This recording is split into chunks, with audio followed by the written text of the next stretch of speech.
新しい薬が作られるそのプロセス全体をですね、AI が今根本から変えようとしてるんです。で、今回はその中心にいる、もう本当に画期的な技術、ディフドック。これが一体何なのか、そして僕たちの未来にどんな影響を与えるのか、じっくり見ていきたいと思います。さあ、行きましょう。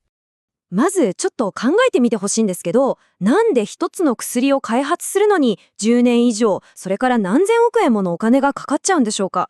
その答え、実はその最大のボトルネックっていうのが、たった一つのものを見つけることにあるんです。それは病気の原因になるタンパク質、これを言うなれば鍵穴だとすると、そこにぴったりとはまる鍵、つまり薬の候補物質ですね。これを見つけ出すこと、これがとてつもなく大変なんですよ。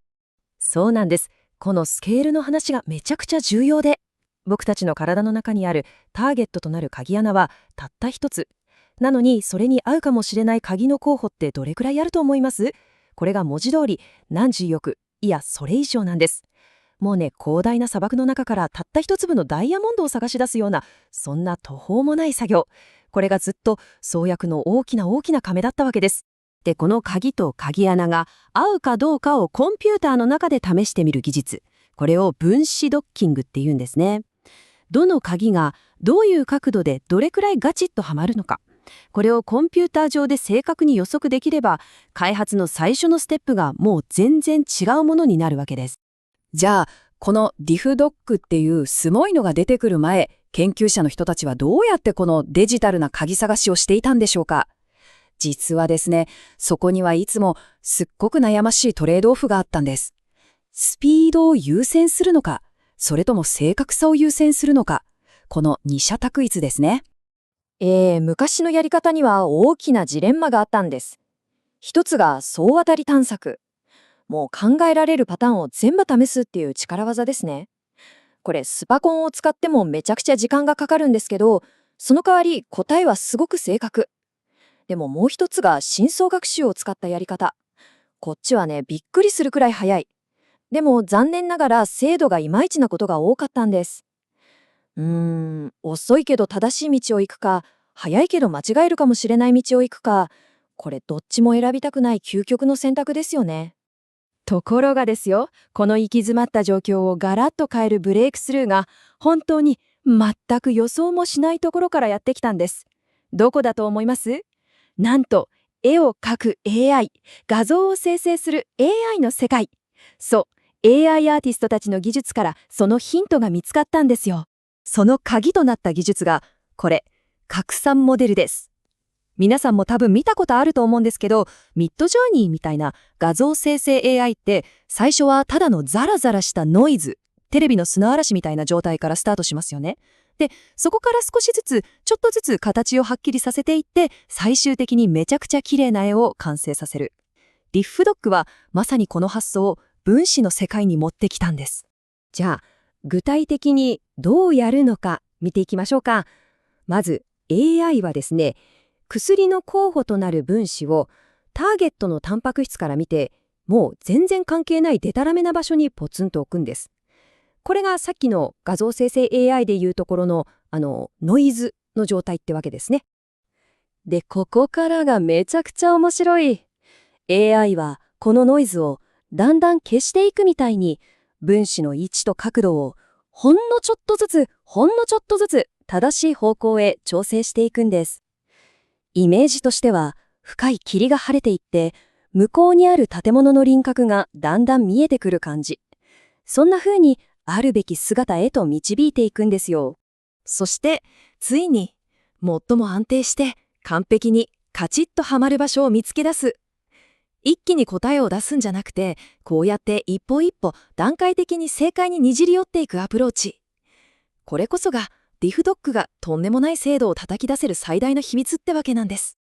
でもちょっと待ってください。精度が高いだけじゃ、実際の創薬の現場ではまだ足りないですよね。何十億もの候補を試さないといけないわけですから。ディフドッグが本当に革命的なのは、この驚異的な精度に加えて、圧倒的な速さと、そして信頼性、この3つを全部実現しちゃったってことなんです。まず、何と言ってもこのスピード、信じられます？今まで、数分とか、下手したら数時間かかってた計算が、たったの数秒で終わっちゃうんです。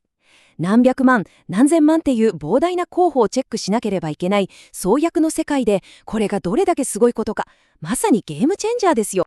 じゃあ、なんでそんなに早いのかっていうと、その秘密は計算をめちゃくちゃ賢くサボることにあるんです。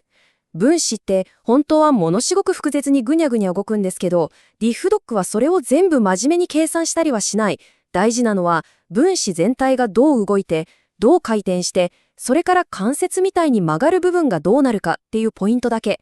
AI はこの一番大事な動きにだけフォーカスすることで、精度はそのままにとんでもないスピードアップを成し遂げたわけです。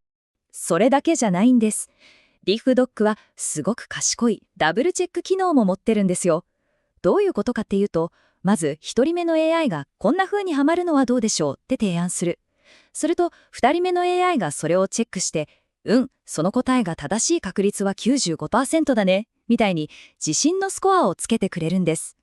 これのおかげで研究者の人たちは自信のある答えだけに集中できる。無駄な実験を劇的に減らせるってことなんですね。そして僕が思うに、これがディフドックの本当にやばいところかもしれないです。アルファフォールドみたいな AI が予測した、まだ実験室では確認できてない、いわば不完全なタンパク質の設計図でも、めちゃくちゃ高い精度で動いちゃうんですよ。これどういうことかわかりますか？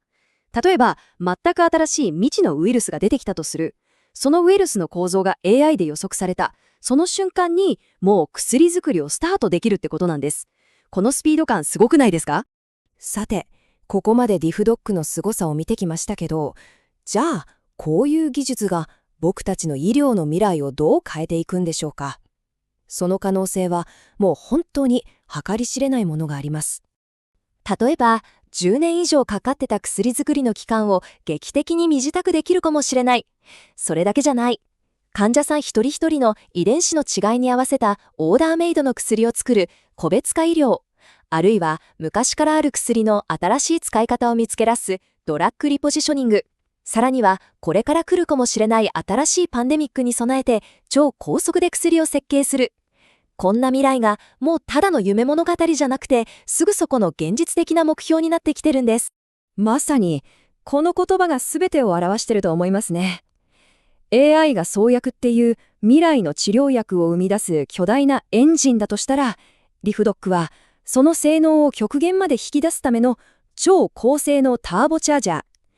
創薬研究っていうレース全体のスピードを今とんでもない勢いでブーストさせてる、そんなイメージです。ディフドックが見せてくれたこの可能性は、でもまだほんの始まりに過ぎないんです。この技術がもっともっと進化して当たり前のように使われるようになった世界で、僕たちはどんな未来を手にすることができるんでしょうか。AI が次に解決してくれる不治の病って一体何だと思いますか？ぜひ考えてみてください。今回はここまでです。